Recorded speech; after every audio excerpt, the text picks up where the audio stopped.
Welcome to the K2 Sales Podcast. I'm your host, Karen Kelly. Every week, I'll be sitting down with a sales executive where they'll share their stories and experiences that produce game-changing results. Let's be honest, sales can be a tough game.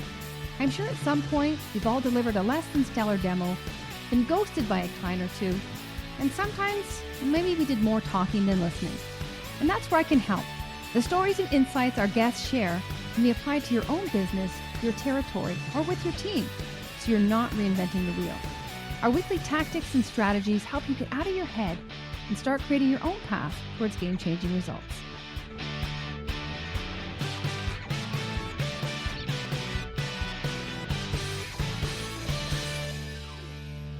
Welcome back to the K2 Sales Podcast. I'm your host, Karen Kelly.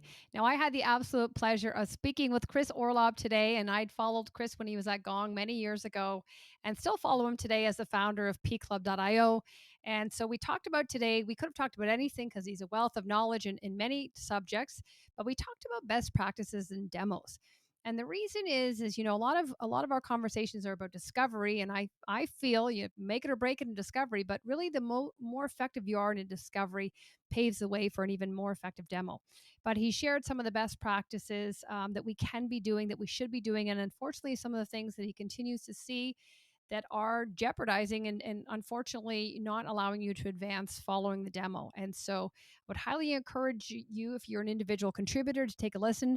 And how can you incorporate some of these in your both live and virtual demos? And I'd also say there's opportunity for sales leaders to take some of the suggestions and turn it into a learning exercise with your team and empower them. And one of them was just asking effective questions, especially in a demo. And does this make sense? Not a good question. So I think whether you're a founder, a sales leader, or an individual contributor, you can take away tons from this. A demo is a very important stage, and I encourage you to take a listen. If you know somebody that you feel would benefit from this, feel free to share. And as always, we would love a review. So please let us know how we're doing in the form of a review.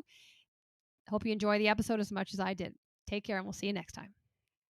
Well, I'm delighted to bring to the podcast former Senior Director of Product Marketing at Gong, who's now his own founder, Chris Orlob. So Chris, welcome to the podcast. Excited to be here. Awesome. Well, I can tell you I followed you my entire career. And when you were at Gong, a lot of your best practices I incorporated into my training. So I can say that I think sales sometimes gets a bad rap in that there's a lot of, it should do this, it might be able to do this. It's fluffy. So when you can break through with some data, you get the credibility that's warranted. So appreciated that. But what I want to talk to you today about is really, I see a lot of people doing demos, and you can see, their audience's eyes glazing back, and they're not really getting what they're looking for. So I really want to focus a conversation around demo, so people can walk away with some tactical application. But before that, I just want to give a brief introduction for those of our listeners who aren't familiar with you in your time at Gong. But before that, you had a startup, and now you have another startup. So I just want to know, for my own personal gain, what did you learn about yourself in this second startup? Having worked for Gong, older in life, more experience, kind of what are you bringing to the table now that's perhaps led to your success than your first startup? Yeah, Gong was a little bit of a weird experience for me in the sense that I stayed there for almost 6 years, and I never intended to do that because my life goal has always been to be an entrepreneur. And I was an entrepreneur before Gong, and I am an entrepreneur now again. So I'm kind of shocked that I stayed at Gong for as long as I did. And I'm glad I did, though, because seeing the movie of Gong empowered me like I couldn't imagine on my next swing at the bat, which is with pclub.io. Right before I joined Gong, I co-founded a business with my same co-founder called Conversature. And we did that for about 18 months. We never raised any money. It was, self-funded basically out of our life savings. And that company intended to be Gong, right? I started this company before I knew about Gong. And we wanted to build what we called the conversation analytics category, which nobody calls it that anymore. Nobody ever really did. That's what we wanted to call it. But long story short, we just couldn't get traction. Product development was slow. Sales progress was slow. And so we kind of had to close up shop, or else we were all going to be living on the street. But I really wanted to continue building the category. So, I reached out to Gong, and they were tiny at the time, and I wanted to work with them. And I did, right? Like, I joined the company at about a little less than 200 grand in revenue. And by the time I left, I think we were doing about 224 million, if I'm remembering that correctly. And that experience changed everything for me, because I started P Club about a year ago this time. Actually, it was like August of 2022, and we're recording this in July of 2023. And I won't share numbers, but it's a multiple 7-figure run rate business within our first full calendar year. And my first company, I think we clocked in like $30,000 total over like 18 months. So just being able to see what good looks like when it comes to building a very fast growing startup, I think that's one of the things that changed everything. It also didn't help, or it didn't hurt rather, that much of my time at Gong was spent building an audience for Gong, but also as a byproduct of that for me. And so when I started my next company, I was able to serve that audience pretty.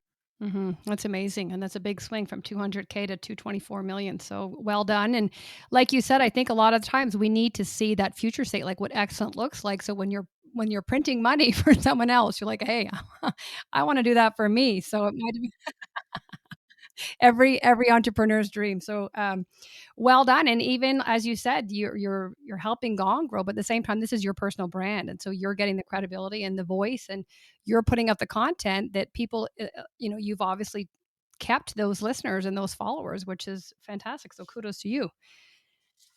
So let's start with the demo phase. And I know you do a lot on discovery, and we do a lot of talk and discovery, because really, they say, well, what makes a great demo? And it's how effective did you do a discovery? Because that's where you're going to really uncover the challenges, the impact, and then you can highlight those in the demo phase. So we can't control in this call the discovery, but why don't you first start with, Chris, what are you seeing, maybe the top 2 or 3 things that people are doing wrong that are really critical to the outcomes, like where they're losing their audience, that this is like low-hanging fruit, we can really help them stop doing this after this conversation?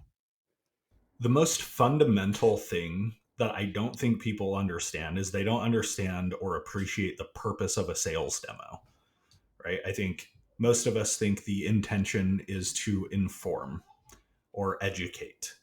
And the way I think about it is the demo serves one purpose, which is to catalyze a decision.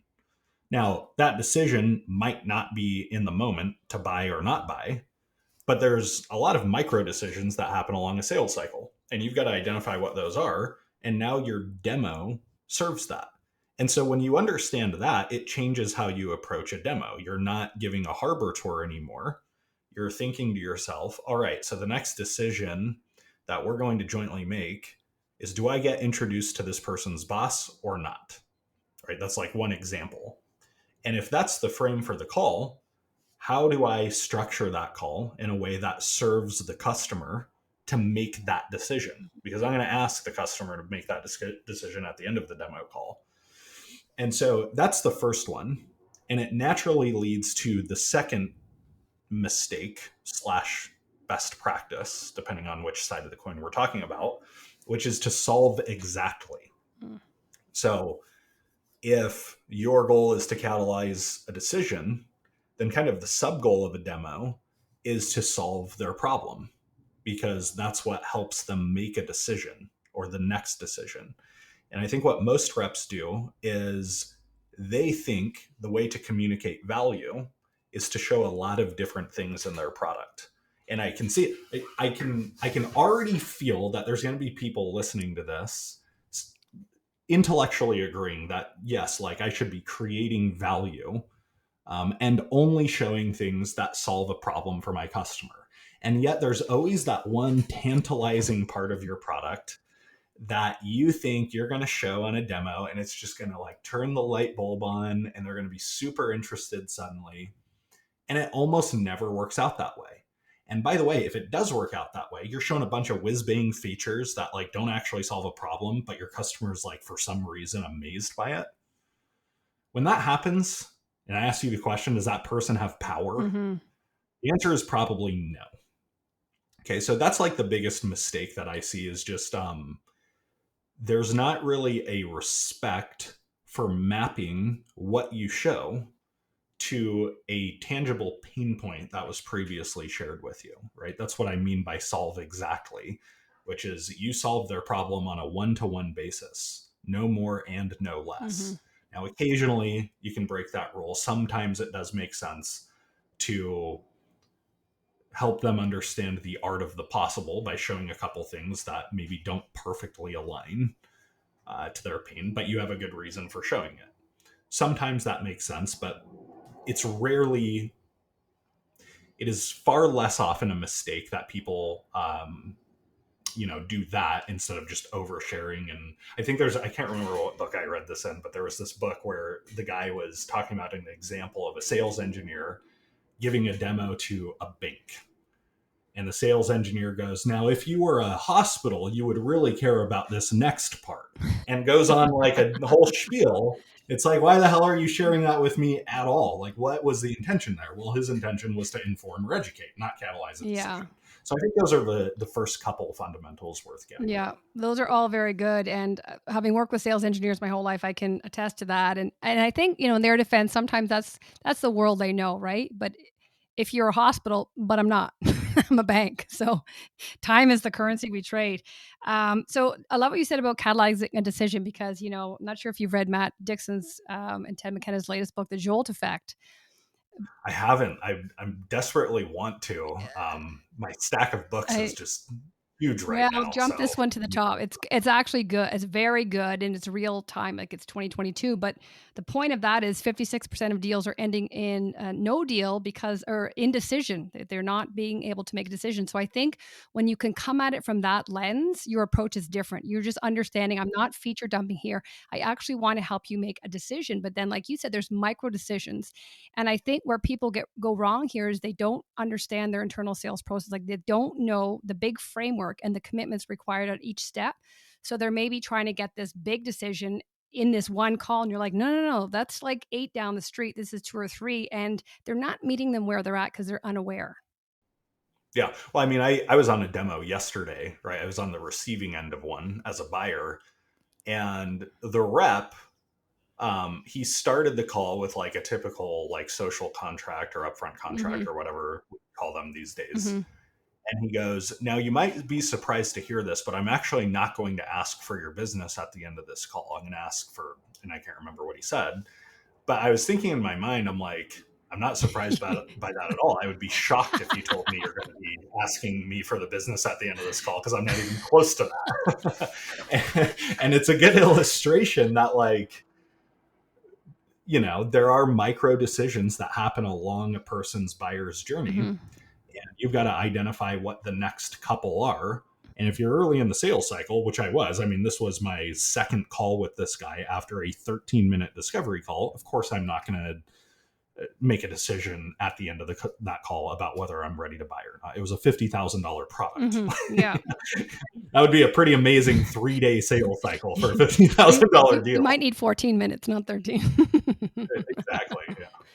Yeah. um and in this is what I think about that because for me I'm the worst consumer because when I get demos like that and you just think, well, if you are going to ask for the deal, like we're not going to get to the end of the call, it's over now. But I think part of it is the sales leaders, and this is in the defense of the individual contributor. This is all they know. This is what they're being taught. And so the sales leader themselves might not fully understand the way in which the buyers buy the commitments, but also the buyer themselves. If you can educate them 2 steps down in front of where they are, like you're just dropping little nuggets every way that allows them to feel comfortable. And when they know where they're going, they're going to go there. But when you're, dropping things too far in advance that you haven't built trust yet, like they are going to tighten up and they're not going to tell you anything. And especially if you're showing them something like you haven't opened them up, there's no trust there that they don't even want to see it. But one other thing when you say show exactly, I love this because a lot of times people, the rep themselves thinks this is an amazing product, but when you or feature, but when you haven't done the role of your prospect and they actually haven't shared that this is a problem, that's perception. And so it's all that does is commoditize you because It's inviting your prospect to get out the Excel spreadsheet and just do this apples to apples. And you're like, I could have avoided that. I really could have, but I took the bait and I went. Yep. And you can also you can use these principles to counteract the, spreadsheet of death thing that Yeah. happens sometimes, where like a lot of the times when that happens, you're in like a competitive deal, you have like a technical buyer just baking you off against each other with that spreadsheet.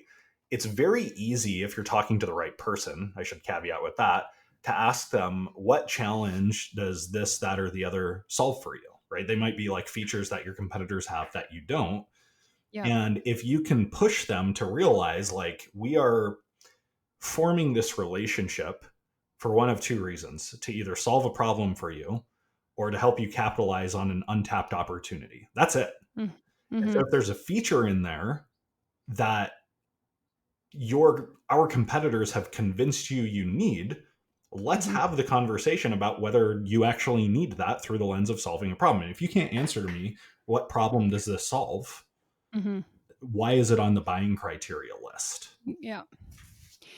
And oh my God, every coaching call I have, I say, but what problem is this solving? And it's a feature. And also I would say, what metric is this aligned to, or what priority? Because that's the difference between a strategic partner and a vendor. Well, I don't think the majority of reps and probably sales leaders truly understand the difference between a problem and a solution, right? So like, we have this happen at Gong all the time, where we would start a sales call saying, "Tell me about the biggest challenges you're having when it comes to sales effectiveness," and they would say, "We have no visibility," or "We need better coaching," Mm-hmm. or something like that. And that's not a problem at all. Both of those things are a solution. It's like, okay, you're craving visibility, which is a solution to something. Mm-hmm. What is driving you to crave that visibility? Or you're craving coaching, better coaching for your reps. Coaching is not a problem. Coaching, by definition, is a solution. Yeah. What is going on in the business that's driving you to need coaching? I get everybody in sales wants to do coaching because it's part of our job, but like, let's just make sure that coaching solving a problem, and what problem is that you're trying to solve. And I think like when you put, a bunch of examples on like a screen, where it's like, you have a statement like, a customer says, "I need better coaching," or "I need visibility," or something like that, and you say problem, solution, Mm-hmm. which one is it? I think most reps will only pass that test like 70% of the time, and it should be Mm-hmm. 100% of the time. Yeah. Yeah, I think that's a good exercise, even for the prospect, to even whiteboard it, because in their eyes, that might be even a symptom, or it's not actually what they're trying to deal with. And a lot of times, I'll say, "So what? So what? So what?" And only when you can't answer that anymore, that's the actual problem. Yeah. That's I the mean, root cause. Because if I was talking to a learning company. Like, there's a ton of learning management solutions out there. hmm So I'm comfortable, talking about them, at least categorically. And they hmm said, one of our challenges is most buyers will come to us saying, "We need better training for our managers, better learning program for our managers." And our hmm reps stop at that. And so what yeah, they no, eventually did is they had a rep ask that question, right? Like, what is driving you to prioritize better learning?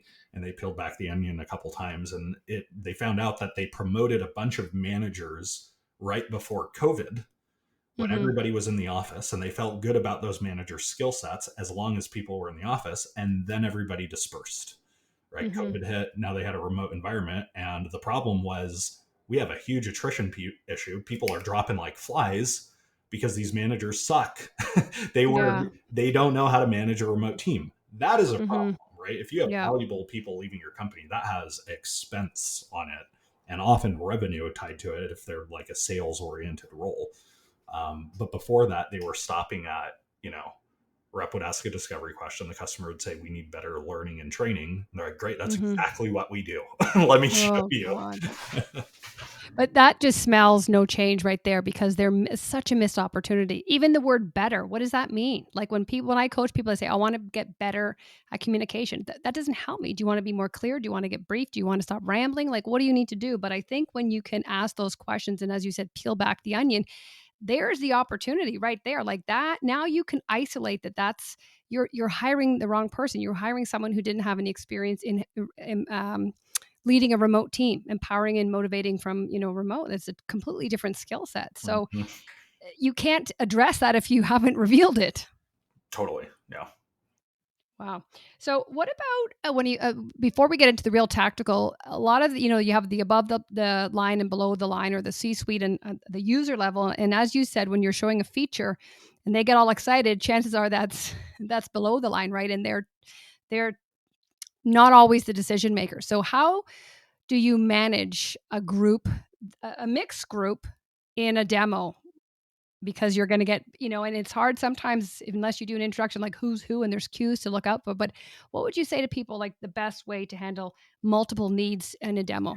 Well, I think there's a couple different questions in there, right? Like one is, how do you construct the right blend of people to make up a closable deal? And I don't think Mm-hmm. people talk about that one enough, right? Like we talk about how we need a bigger footprint and more stakeholders.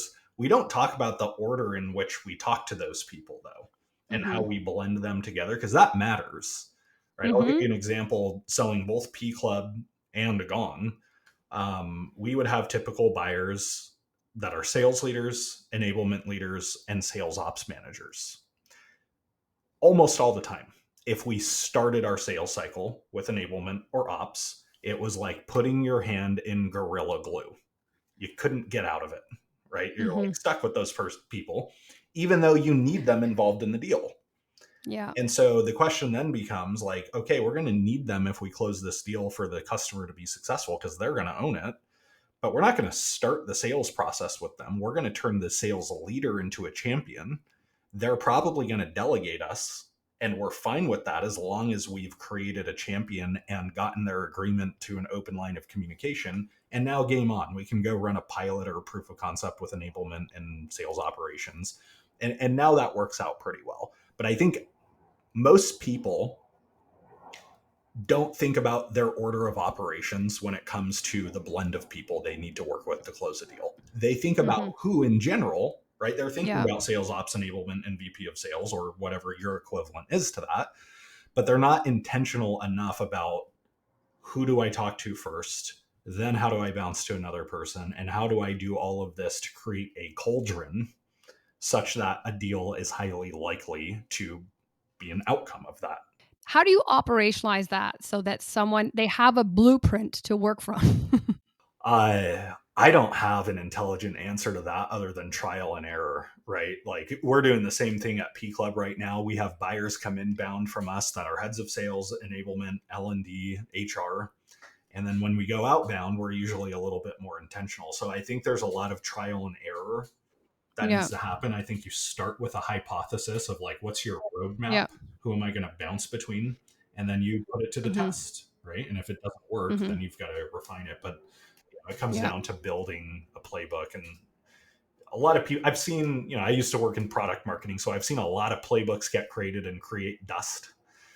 The ones that Mm-hmm. create dust are always the ones that are created in advance of ever testing anything. And you just Mm-hmm. Yeah. think you know what the answer is going to be, and then it just gets punched in the face. No, I think as long as it's dynamic and as you said, you're testing and feeding that feedback back, that you can then push it, basically use your inbound motions to your Yeah, I outbound. mean, like our first iteration of that at Gong way back in like 2017 is we were adamant that we thought head of sales ops was our best buyer, because we're like, oh, we're bringing to market a data play, right? Gong is like a data play, and sales ops cares about data. That was the worst person we could start our sales cycles with. Like Mm-hmm. nothing against sales ops, but sales Yeah. ops in hindsight, especially like director level people, their job is to manage the tech stack. Their job is to evaluate vendors. They're very likely to create the spreadsheet of death. And because Mm-hmm. their job is to manage 40 to 50 tools, they see you as a threat. They're like, great, one other piece of duct tape Yeah. that I need to throw into my mix. And so, Mm-hmm. eventually the way we worked with them, and this sounds almost adversarial, is we would try to box them out of the majority of sales cycles except for helping us manage and roll out a pilot. right? So we had to be very intentional with creating multiple sales leadership champions before we ever talked to sales operations, because we knew, again, like, not stereotyping those people, but flip a coin, most likely they're going to be pretty territorial and Mhm. not want you to talking to sales leadership. So you have to do that first. Mhm. Mhm. Mhm. Well, I think the biggest thing here is knowing the roles and knowing when to bring them in, because just what you share there, that's so powerful. If you know that, it's like a chess game, then I know to engage this person at this time. And I've found that of the hard times sometimes when I've brought someone in too early, not the right person, they've stalled or killed the deal. And I'm like, hey, note to self, we won't bring them Yeah, in I mean, first I next time. remember a new sales manager at a company I won't mention. I was having a call with him a couple of years ago. It was the first time he'd been a sales manager, and he was struggling. And he sold a sales product, and he's like, maybe I need to like go bring IT in to the deal. And I'm like, no, you do not need to bring IT into this deal. You don't want that.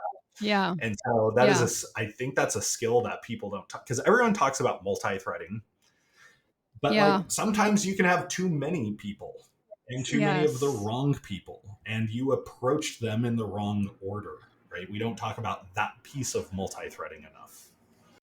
Yeah. No, I think for complex deals it's huge, and that's what I did for 20 years, and we just knew it was like a recipe. We knew when this is boiling, bring this guy in. When this is cooling, you start engaging these guys. Still too early yet, so it's a craft.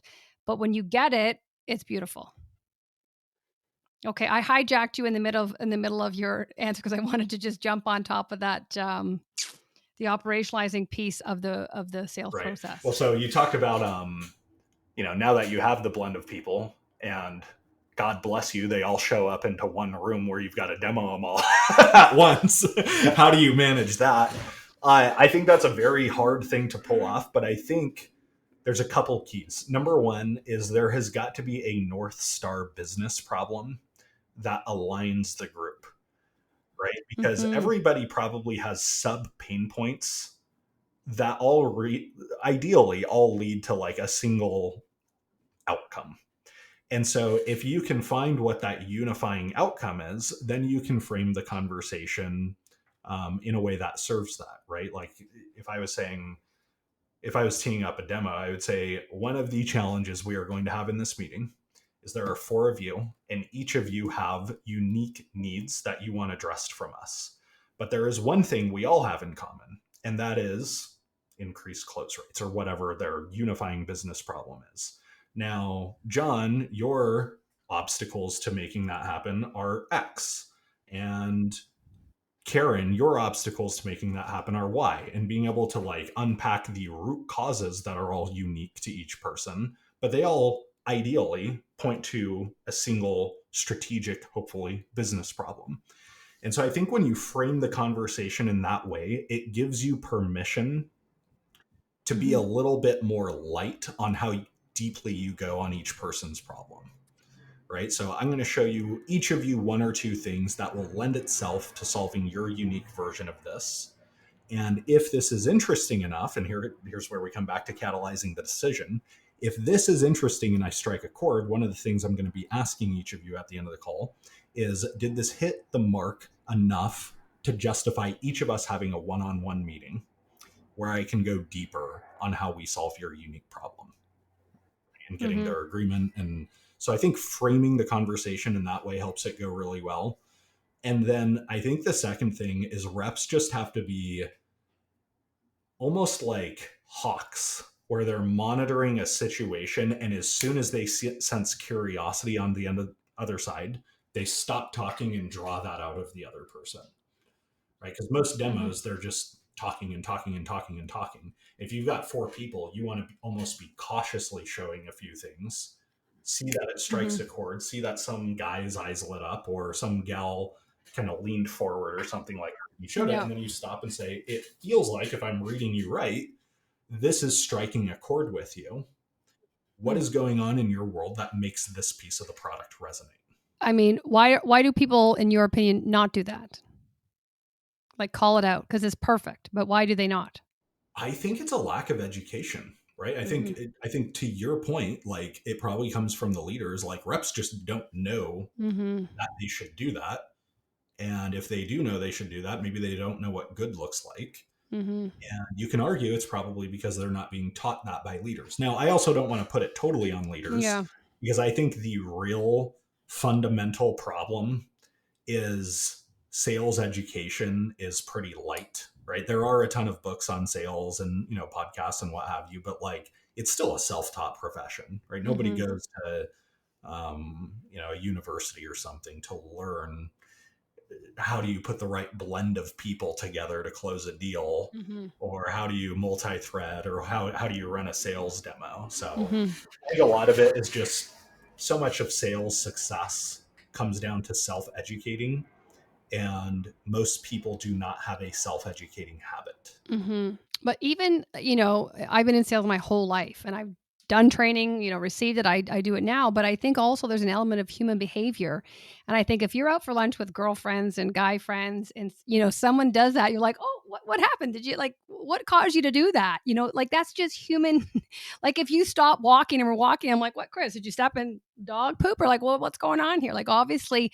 And I'm just like, call it out, because even when you said initially about framing the problem, we all might have a problem, but can we agree that this is the problem we all want to solve? And then when you invite everyone, or you state your perceptions of their problem, you're allowing them to feel heard. That everyone wants to feel heard and validated. And then when you further that to say, Chris, I'm just going to pause for a moment because you really leaned in there. You look excited. And from when we first started that this was, the area of interest, it seems like this could be on, we could be onto something. Do you want to just share like, oh my God, they're like standing up going, thank you for seeing me, because I'm in a job, a thankless job where I sit at a desk, nobody talks to me.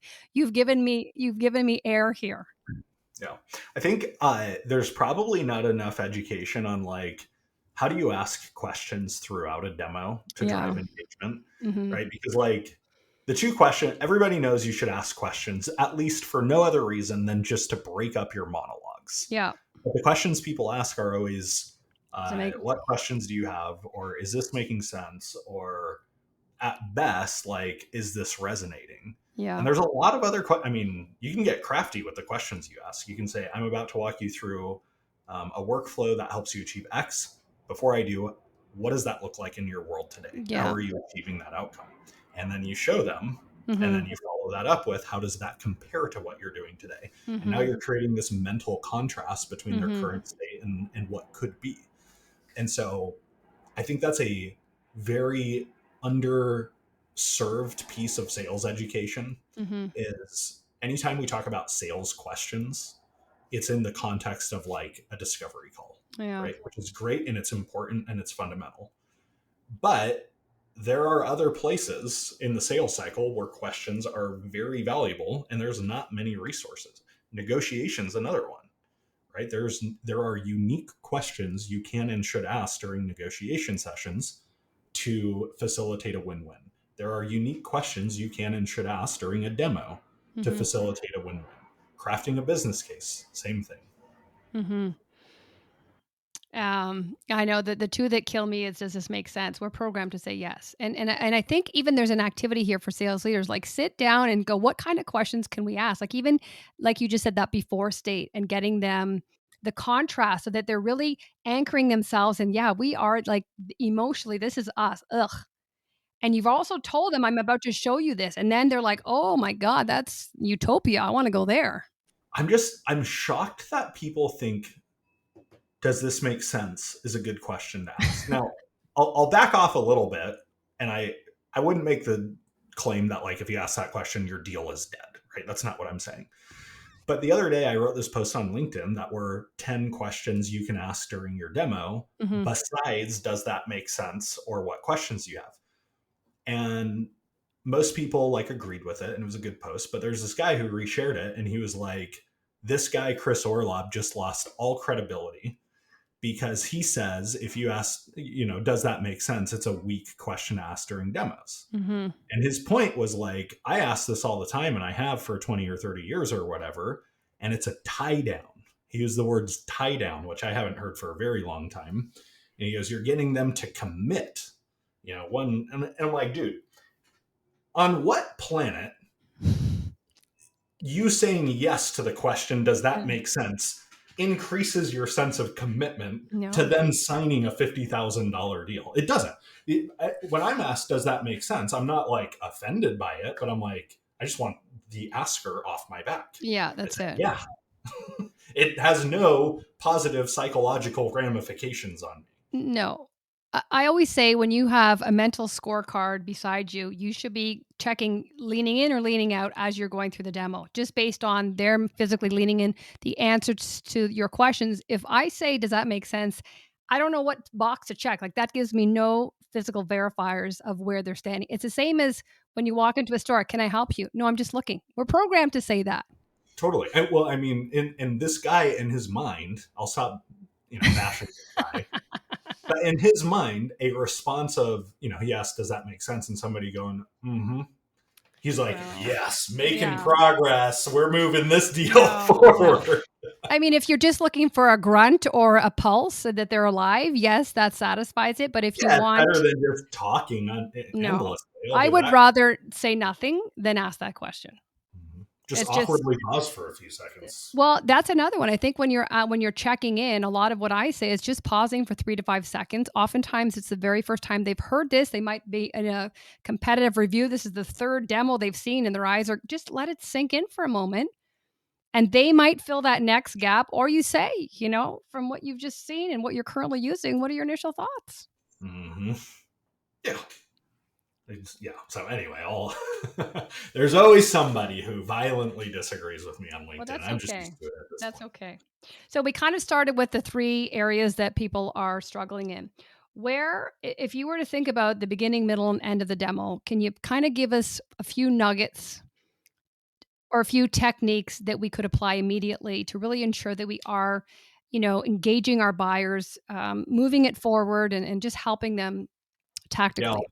I'll break it down and get tactical. So I think the first 5 to 7 minutes of every demo should start with a what we've heard slide, right? And not just demos. I think there should be a through line throughout this entire sales cycle where you're constantly reviewing and iterating the problem statement of that deal. But that's what frames the demo to be a problem solving conversation rather than a dog and pony show. If you start with that, it's like, oh, everybody understands the context of this demo is Mm-hmm. to now attack that problem. So Mm-hmm. to me, that's phase one of a demo, right? You got 45 minute call. First couple minutes are like meet and greet. And your next 7 minutes are reviewing that and getting the other perspectives of people you haven't spoken to yet, if that's the case. Mm-hmm.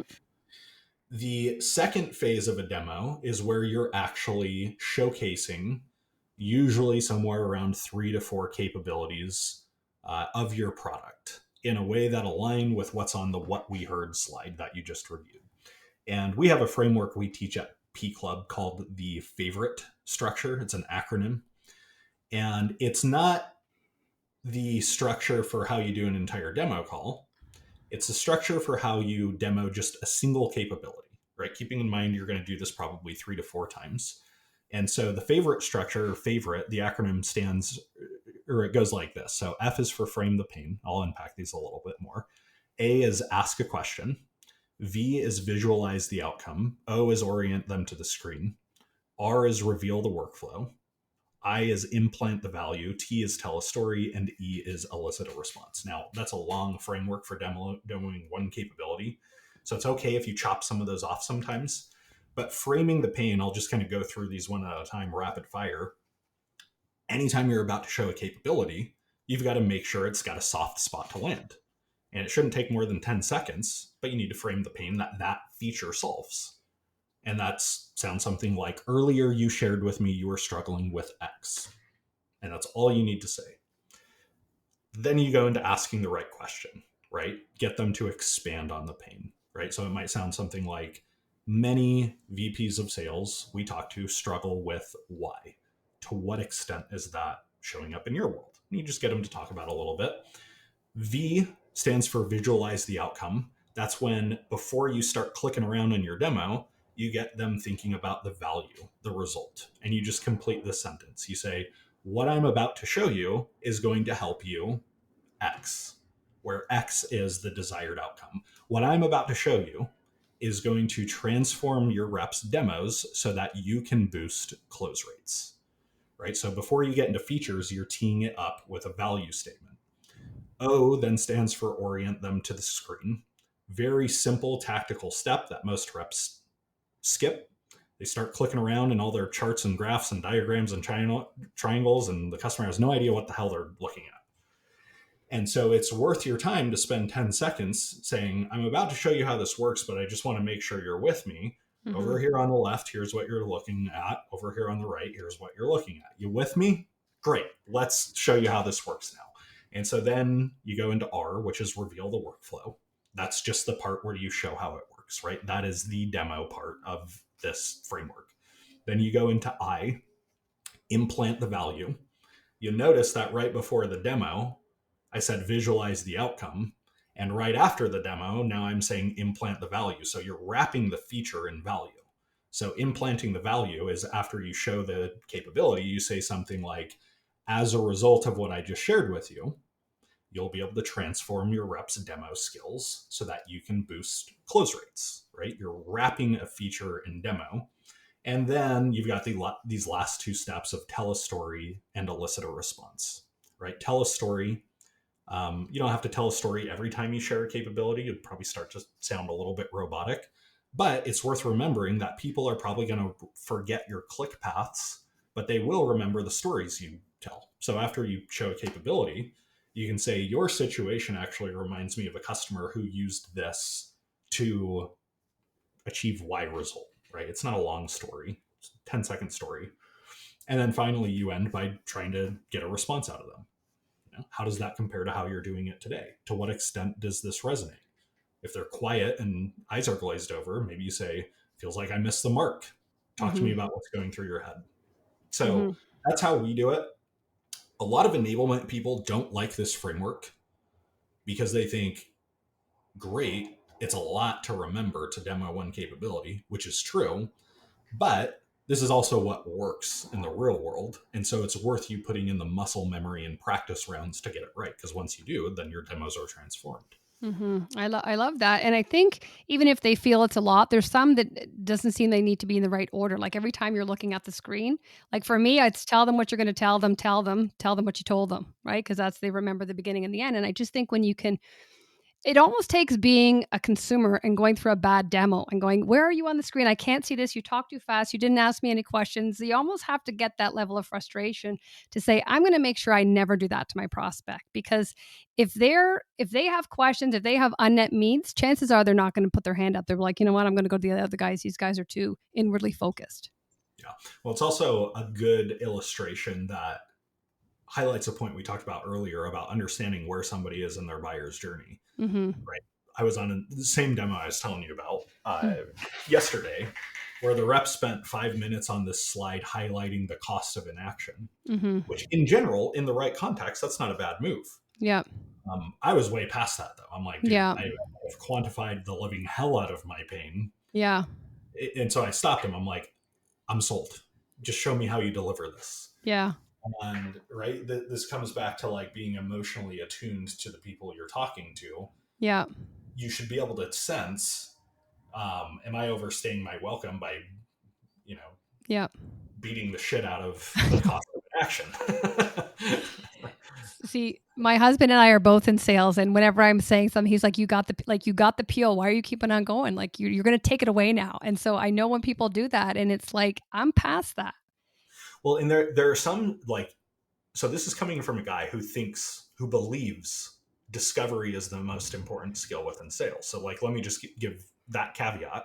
Yeah. There are some sales leaders though, who are so zealous around discovery that they'll be doing discovery at the end of a sales cycle with the same person who already did discovery. They'll be like, so, what are we trying to achieve here?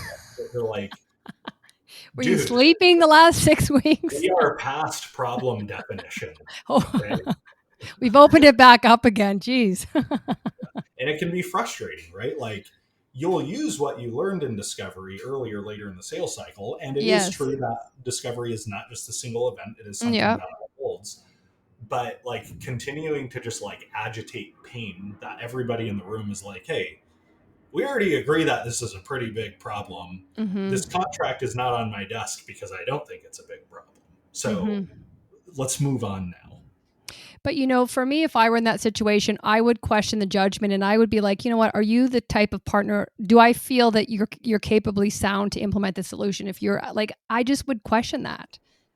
Yeah, I can't remember where I heard this saying from. So if somebody can pinpoint it, I'd be happy to give credit.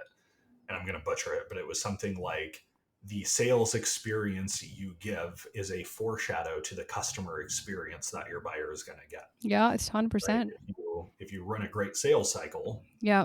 it foreshadows how great their customer experience is going to be, even if that's not true. That's how Mm-hmm. buyers think. If they have a poor sales experience, they might have an amazing customer experience waiting on the other side of them, but they're not going to believe that because they had a poor sales experience. Well, they're not sticking around to find out, I would say. Because for me, you're putting your best foot forward. If you can't wow me in the discovery phase, in the pre-sale phase, I'm not like, especially if it's a $50,000, like for a solopreneur, that's a big spend, right? I've lost confidence right away.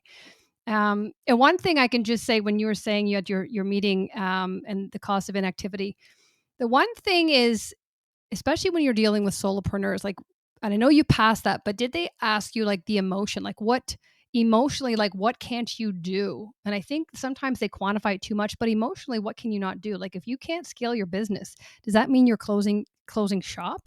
And I think when you don't get to the emotional part of it, it's easy to just skirt over top of it. Yeah. Yeah. And it's those two things, logic and emotion, need to be blended well together. Yeah, I mean, people buy an emotion, and that's why I love the storytelling. And even when you talk about you're sharing your 3 to 4 capabilities, even if it's a quick story, people want to know that they're not the only ones going through this, that their pain is real, and that others were in the same situation. Because sometimes they're embarrassed, like we're the only ones running these manual reports, and you're like, you know what, my 12 o'clock was the exact same, and actually they're not far from you, and they're the same size. And just that social proofing through a bit of story normalizes it, that people disarm. They're like, okay, and you've created that safe space. They want to share more. Yeah, I'm reading several books from a guy who is arguably one of the best marketers on the planet today. His name's Russell Brunson. Okay. Uh, he runs a business called ClickFunnels, which he grew from 0 to 100 million in 3 years. It's like a Mm-hmm. marketing software company. He wrote a bunch of books, and he's a very good marketer. And every chapter, everyone, no exceptions, every chapter in all 3 of his books starts with a story. Mm-hmm. And then he goes into like teaching the concepts behind it. Yeah. And he makes it a point. He says, if I started teaching you the strategy or the tactics or the Mm-hmm. frameworks, some of you might get it and some of you might not. But if I shared the story Mm-hmm. of how and why I came up with these things, you'll be able to see your own version in that, and you'll immediately have a greater appreciation for what comes next. Mm-hmm. And that's why a lot of books do that. I think Atomic Habits did that as well. But people want to see themselves in that before state. And if they can, then they're more excited to get to that future state. And I think that's what, and I remember Gong did a post on that before years ago, that point A and B, and people are jumping to B. The solution is like, but hang on, if I can't identify with that current state and see myself in the story, there is no B, because I don't think I have a problem or I can't see myself. So I think storytelling is so, well, they say story sell, facts tell. 100%. Yeah. Well, listen, I'm going to include this favorite. I'm actually going to take the favorite. I think I do most of them anyways, but that's a good reminder for me. So thank you for sharing the favorite workflow. That'll be included in the show notes. Chris, if anyone is looking to find out or connect with you, find out more about P Club, or follow you, what's the best way to connect with you? Yeah, there's probably a couple things. So we recently launched our own podcast called Getting to Club. It's only like 2 weeks old. We've probably got 15 episodes. So go check out Getting to Club on wherever you listen to podcasts. And then pclub.io is the current venture labor of love that I'm spending my time on, which is an online course platform where we work with some of the best sales practitioners on the planet to create online courses along a host of what I would call micro skills in sales, right? Creating champions, quantifying pain, writing cold emails, demos, negotiating with procurement, et cetera, et cetera, et cetera. So if anybody's listening is, or if anybody listening is interested in, and then they're kind of a super learner, it's certainly a resource that's worth going to. Amazing. Well, you've demonstrated your credibility, your capability here. So we'll include that in the show notes. Encourage you all to take a listen and a look at that. I want to thank you for sharing your expertise and having a great conversation, as I'm always learning too. So thank you. And thanks to everyone who tuned in, and we'll see you next time. Thanks, Karen.